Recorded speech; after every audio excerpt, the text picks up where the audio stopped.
Malam itu terasa lebih dingin dari malam-malam sebelumnya.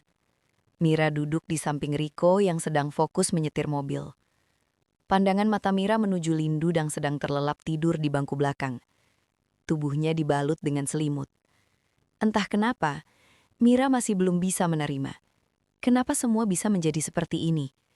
Dosa apa yang sudah diperbuat oleh keluarganya?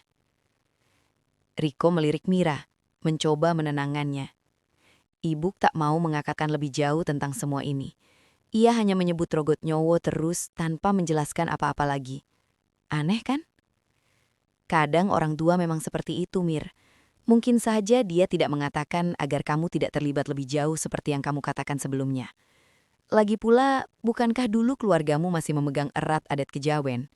Nenekmu, almarhum bapakmu juga kan? Pandangan mata Mira menatap keluar jendela. Aku tidak pernah mengenal bapak. Beliau sudah lama meninggal saat aku masih kecil. Mengingatnya saja, walaupun sebatas kenangan, aku tak punya. Mira meringis.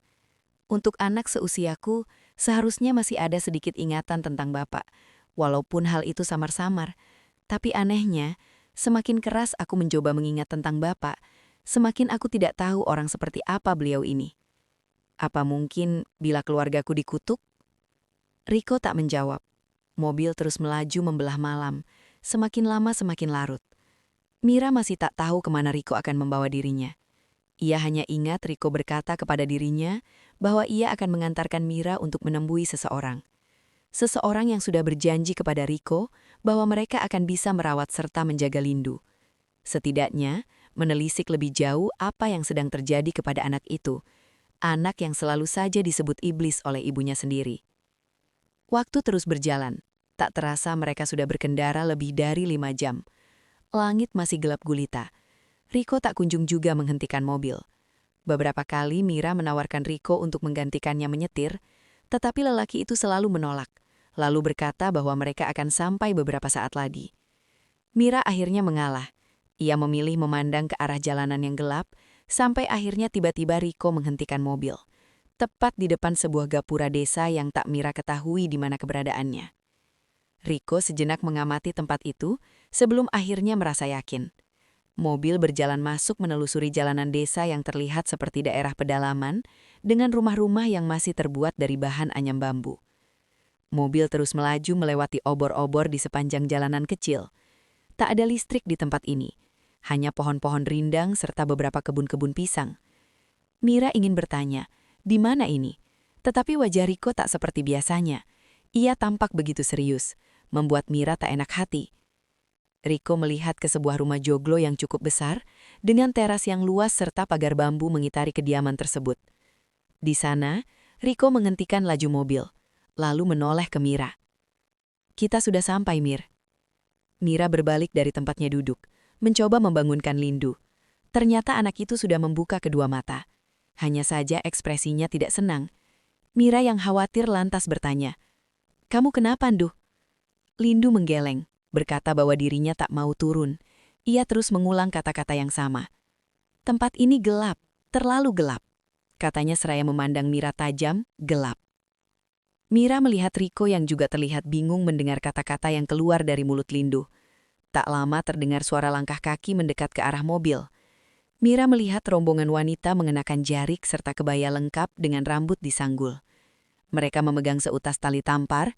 Riko melangkah turun dari dalam mobil menyapa wanita-wanita asing itu. "Wes teko tole?" kata salah seorang wanita, tersenyum kepada Riko. Mira memandang ke arah mereka. Siapa ibu-ibu ini? Lindu menatap wanita-wanita itu dengan ekspresi bengis, seakan dirinya sedang terancam oleh kehadiran mereka. Oh, iki to bocae. Aneh, pikir Mira. Bagaimana orang-orang ini bisa tahu kedatangan dirinya serta Lindu? Bukankah sebelumnya Riko sudah mengatakan bahwa ia belum membuat janji dengan mereka? Sadar dengan rasa penasaran Mira, wanita yang paling depan tersenyum kepada Mira sebelum membuka pintu mobil belakang. Ia menarik kasar kaki Lindu dari kursi, ekspresi wajahnya berubah. Ia terlihat murka sembari memaksa Lindu keluar dari dalam mobil. Tak hanya itu, ia terus-menerus menyebut Lindu dengan kata-kata penyakit. Mira sontak marah.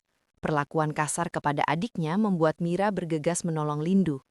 Tetapi, sebelum melakukan hal itu, Tiba-tiba wanita itu mengancam dengan kata-kata yang tajam. "Ojo melu-melu, Mak. Nyawamu apa nyawa adikmu?" Tiba-tiba tubuh Mira serasa membeku tak dapat berbuat apa-apa. Seakan wanita itu baru saja menyirep dirinya dengan kata-kata itu. Mira melihat ke sekeliling mobil. Tiba-tiba tempat ini sudah dipenuhi oleh banyak wanita yang lain. Sebagian besar dari mereka melihat Mira dengan ekspresi bengis. Riko mendekati Mira, seakan melindungi dirinya dari kepungan wanita-wanita itu. Ia berbisik, tidak tahu apa yang terjadi di tempat ini. Dari belakang, tiba-tiba seseorang mendekati Mira lalu berkata kepadanya, "Koe wes dienteni kale baduh, Mbak Mira." Mira menatap Riko yang berjengit, menggelengkan kepala. Lelaki itu benar-benar tidak tahu apa yang sedang terjadi di sini. Ia bahkan tak memberitahu bila ia datang bersama seseorang. Tapi bagaimana wanita ini bisa mengetahui nama Mira? "Serahnu adik jenengan, mari kulo unjuk dalane Mbak Mira." Awalnya Mira menolak tawaran dari wanita yang melihat dirinya dengan sorot mata tenang tersebut. Namun, tatapan dari yang lain mengintimidasi Mira, membuat ia akhirnya tak punya pilihan lain. Ia berjalan mengikuti tepat di belakang wanita itu, menyusuri teras rumah. Semalam Badu bermimpi bahwa seseorang yang membawa bagebluk akan mampir ke rumah ini, kata si wanita seraya tetap berjalan menuju pintu.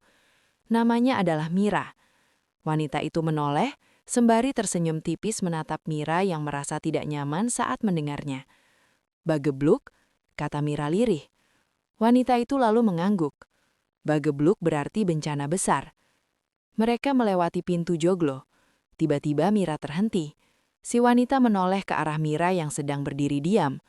Tepat saat melewati pintu joglo, sekujur tubuhnya tiba-tiba saja merinding. Ia merasakan sesuatu yang tidak mengenakan di dalam rumah joglo ini.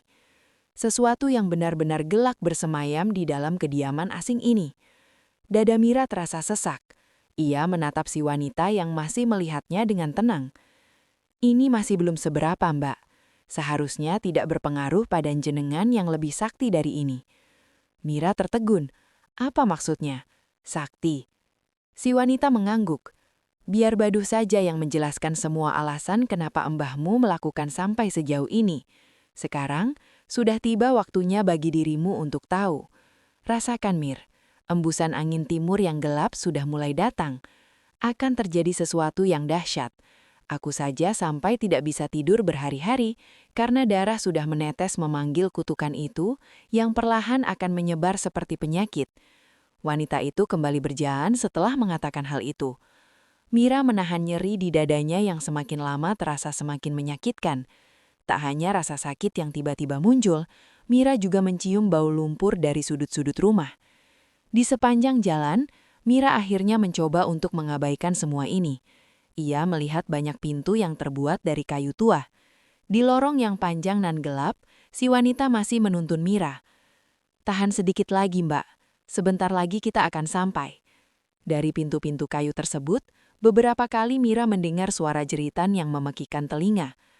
"Ndak usah didengar," kata si wanita. Namun Mira kepalang penasaran. Tempat apa ini?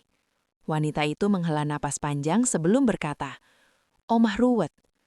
Mira mengerti sekarang. Jadi di sini tempatnya. Tempat di mana banyak orang datang untuk mencari obat, tempat untuk mencari kesembuhan lewat dari jalan gaib, rumah yang diperuntukkan bagi korban santet. Meski sudah diberitahu, rasa penasaran Mira masih menggoda Mira. Ia ingin melihat orang-orang ini dengan mata kepala sendiri. Mira tergoda untuk membuka salah satu pintu. Perlahan, tangan Mira bergerak menyentuh gagang pintu sebelum mendorongnya perlahan-lahan. Di sana, di dalam ruangan yang gelap, Mira melihat sebuah ranjang kosong dengan seorang pria sedang duduk di atasnya. Ia duduk dengan posisi membelakangi pintu. Mira tertuju melihat pria tersebut. Ia hanya diam, dan terus diam. Sebelum perlahan-lahan, tubuh dari pria itu bergerak, memutar tubuh 180 derajat. Mira memekik ngeri, melihat bagaimana tubuh pria itu bisa berputar seperti itu. Kini wajah pria itu menatap kosong ke arah Mira. Ia menyeringai sebelum pintu tertutup. Wanita itu melihat Mira dengan ekspresi marah. "Wes tak bilang, iki omah ruwet, Mbak. Opo sing mau harepno?" Mira mengangguk menyesal. Kini di dalam kepalanya, wajah dari lelaki itu akan terus bersemayam. Setelah menempuh jalan berlorong yang jauh, akhirnya mereka sampai di depan sepasang pintu dengan ukiran motif kembang Nakulo. Bila dilihat dengan seksama, pintu itu tampak sudah berumur puluhan tahun. Warnanya begitu usang, sangat jauh berbeda dengan pintu-pintu yang sebelumnya dilihat oleh Mira. Yang menarik perhatian Mira, di luar pintu terpasang rantai seakan-akan ruangan yang ada di balik pintu tak sembarangan bisa dimasuki oleh orang biasa. "Baduh sudah menunggu," kata si wanita sembari mengangguk. "Monggo." Mira ikut mengangguk. Pintu sudah terbuka. Dengan langkah perlahan, Mira melewati pintu. Di dalam ruangan yang cukup besar itu, Mira menemukan banyak hal yang tidak dirinya mengerti. Di sudut-sudut kamar banyak ditemukan gabah padi yang tergantung. Tak hanya itu, ruangan ini dipenuhi pula oleh potongan tebu yang diikat satu sama lain dengan daun pandan kering. Bila diperhatikan dengan seksama, tempat ini seperti tempat penyimpanan makanan pokok dibandingkan kamar seseorang seperti yang wanita itu bilang. Tiba-tiba dari luar, wanita itu menutup paksa pintu sebelum merantainya, membuat Mira tercekat, bingung apa maksud semua ini. Mira tersenyum sejenak, melihat ke sana kemari. Apakah dirinya baru saja dibohongi? Mira tersadar saat matanya menemukan ruangan lain dengan pintu terhalang pokok tebu. Selain itu, ada tirai tembus pandang di sana. Mira mulai mendekati tempat tersebut. Di balik tirai, Mira menemukan seorang wanita sedang berdiri di samping ranjang yang dibalut oleh tirai lain. Mira mendekat. Ia menyadari bila di dalam ranjang bertirai ada seseorang yang sedang berbaring di dalamnya. Namun Mira tak bisa melihat dengan jelas siapa sosok tersebut. "Nduk, kue wes teko," kata si wanita yang sedang berdiri menatapnya. "Wes wayahe, awakmu ngerti kabeh iki." Mira mendekat. Semakin masuk, ruangan ini terasa semakin pengap. Bau lumpur yang sedari tadi tercium kuat, rupanya berasal dari tubuh orang misterius di dalam ranjang tersebut. Mira mengamati seluruh ruangan ini. Di sini, ia menemukan banyak hasil bumi ditumpuk secara serampangan sampai hampir memenuhi isi di dalam kamar ini. "Ini semua ucapan terima kasih dari orang-orang yang minta bantuan kepada Baduh," kata si wanita. "Ndak usah dipedulikan ya." Mira masih berdiri melihat si wanita sebelum beralih mengamati sosok di dalam tirai tersebut. Ia berselimutkan karung gabah seakan-akan sedang bersembunyi dari sesuatu, membuat Mira penasaran sosok di balik wajahnya. "Silahkan duduk, Mira," kata si wanita. Ia kemudian menyibak tirai hanya untuk dirinya sendiri. Mira melihat dengan jelas sosok di balik tirai sedang membisik kepada si wanita yang tak lama kemudian kembali tersenyum melihat ke arah Mira sedang duduk. Beliau bilang, "Selamat datang, Duk," katanya. "Wes wayahe awakmu menuhi janji bapakmu ambek padusan pituh." Mira hanya diam, tak mengerti maksudnya. Wanita itu kembali mendengarkan sosok asing itu berbisik. "Wes suwe mbahmu matusono, nggarai awakmu lali kabeh. Saiki, aku takon, Duk, awakmu purun ngelakoni sirat nang kene." Mira menggeleng, masih bingung. Si wanita tampak mengerti. Ia lalu menjelaskan kepada Mira apa yang sebenarnya terjadi kepada dirinya. "Nenekmu, dia membuat dirimu melupakan semua ingatan yang ada di dalam kepalamu. Tentu saja nenekmu pasti punya alasan kenapa melakukan hal itu. Karena itu, Badu bertanya, apakah kamu mau mengembalikan semua ingatan itu dengan cara melepaskan sowok dari dalam tubuhmu?" "Sowok?" Mira tersadar dengan kata-kata itu. "Apakah saya disowok oleh nenek saya sendiri?" Wanita itu mengangguk. Mira menggeleng berusaha memproses informasi ini. Ia tidak percaya dengan apa yang baru saja dirinya dengar. "Tapi nenek saya sudah lama meninggal. Semenjak saya kuliah, beliau sudah tidak ada." Wanita itu tersenyum. "Begitu. Jadi karena itu, sebenarnya aku akan memberitahumu sesuatu. Mungkin ini akan sedikit mengganggu. Apakah Mira masih ingat di mana kamu tinggal dulu?" Mira sejenak berpikir. Ia terdiam lama. "Tunggu dulu," batin Mira. "Di mana aku tinggal dulu?" "Kenapa? Jangan bilang Mira lupa ya di mana dulu pernah tinggal sebelum kematian nenekmu." Mira menatap si wanita. Ia benar-benar tak bisa mengingat dengan jelas ingatan sebelum neneknya meninggal. Ada apa ini? Apakah itu berarti dirinya benar-benar disowok oleh neneknya sendiri? Tapi kenapa? Wanita itu kembali melihat Mira. Sekarang jawab lagi, apa alasanmu tetap membayar biaya kos, tempat dirimu tinggal dulu, padahal dirimu sendiri tahu bahwa Mira tidak lagi tinggal di sana? Mira terdiam. Tiba-tiba dirinya sadar. Kos? Benar juga. Untuk apa dirinya tetap membayar semua biaya itu? Bukankah sudah lama dirinya lulus dari kampus itu? Wanita itu kembali tersenyum sebelum mendekati sosok bernama Baduh. Ia lalu berkata, "Menurut Baduh, Mira, kau sedang menyembunyikan sesuatu di sana. Sesuatu yang teramat sangat penting yang membuat nenekmu sempat murka dan melakukan hal ini kepadamu." Mira termangu, mencoba kembali mengingat hal itu. Namun semakin keras ia mencoba mengingat-ingat, semua itu terasa sia-sia belaka. Mira lalu menatap si wanita dengan sorot curiga. "Tunggu dulu, untuk apa kalian mengatakan hal ini kepadaku?" Wanita itu lantas menjawab dengan percaya diri. "Tentu saja menuntunmu, menuntun dirimu menuju takdir besar. Takdir di mana kamu, Mir, akan bertemu 2 dari 7 songkor di bawah garis ranjat kembang ini, Codro dan..." Sebelum wanita itu berbicara, tiba-tiba dari dalam tirai sosok itu lalu berkata dengan suara lantang, "Ojo mok sebut jenenge menungsorai iblis iku nang kene, Nduk." Sosok misterius itu lalu berdiri dari tempatnya tidur, menyibak tirai sehingga bisa melihat Mira. "Uripmu bakal abot, Nduk," katanya sembari mengulurkan tangan melambai, meminta Mira agar mendekat. Mira tercekat melihat penampilannya. Ia begitu kecil, kurus, dengan warna wajah putih pucat. Bahkan Mira merasa ragu saat melihatnya. Apakah yang ada di hadapannya ini benar-benar seorang manusia yang sama seperti dirinya? "Merini, Nduk," katanya dengan suara berat. Sejenak, Mira menatap ke arah si wanita yang mengangguk, seakan-akan mempersilahkan kepada Mira agar menuruti apa kata Baduh untuk mendekatinya. Mira mendekat. Ia bisa merasakan tangan Baduh yang mungil tengah membelai rambutnya. Ngelawan siji teko menungso sing model koyo iblis ngono ora bakal gampang, Nduk. Apa maneh nek kudu berhadapan karo wong loro? Kata Baduh. Mira hanya bisa diam sembari terus mendengarkan. Telapak tangannya terasa dingin. Cukup lama mereka saling terhubung satu sama lain. Entah mengapa tiba-tiba kepala Mira terasa ditekan oleh sesuatu. Perlahan-lahan, ingatan yang dulu pudar menyeruak naik. Semua perlahan menjadi jelas. Mira melihat bayangan di dalam kepalanya, di mana dirinya tengah menulis sesuatu di dalam kertas yang berlembar-lembar. Namun, semua ini masih belum jelas. Baduh menatap Mira dengan satu bola matanya yang berwarna coklat. "Wes mulai eling, Duk." Mira menatap kosong apa yang ada di depannya. Ia tak bisa menjawab pertanyaan Baduh karena di dalam kepalanya, satu persatu ingatannya mulai terlihat lebih jelas. Sampai akhirnya Mira menoleh melihat wajah Baduh yang tengah tersenyum menyeringai kepada dirinya. "Di bawah ubin kos, saya menanam semua di sana," jawab Mira. Baduh melepas tangan Mira.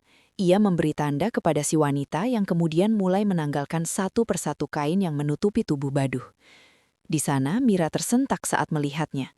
Wajah Baduh hancur lebur seperti korban dari kobaran api. Kakinya jauh lebih pendek bila dibandingkan dengan tubuhnya. Kedua tangannya yang kurus kering. Baduh menatap Mira. "Iba." "Hitam," kata si wanita tiba-tiba. "Inilah akibat bila manusia kalap dengan warna yang begitu hitam." Baduh dahulu adalah salah satu dari orang yang pernah menjaga padusan Pitu. Meski ia tidak terlibat langsung, terutama saat kejadian ketika bapakmu menjaga tempat itu sebagai kuncen. Namun Baduh tahu tentang janji yang dibuat oleh bapakmu kepada dia yang dipenjara di dalam sana. "Kuncen? Penjara?" ulang Mira. Baduh mengangguk. "Bapakmu telah gagal menjaga mahrob yang sudah diwariskan lewat generasinya. Ia gagal memenuhi janjinya sebagai seorang kuncen padusan Pitu. Setelah ini hidupmu akan terasa semakin sulit, Mir. Sangat-sangat sulit sampai kamu sendiri akan berpikir lebih baik mati saja.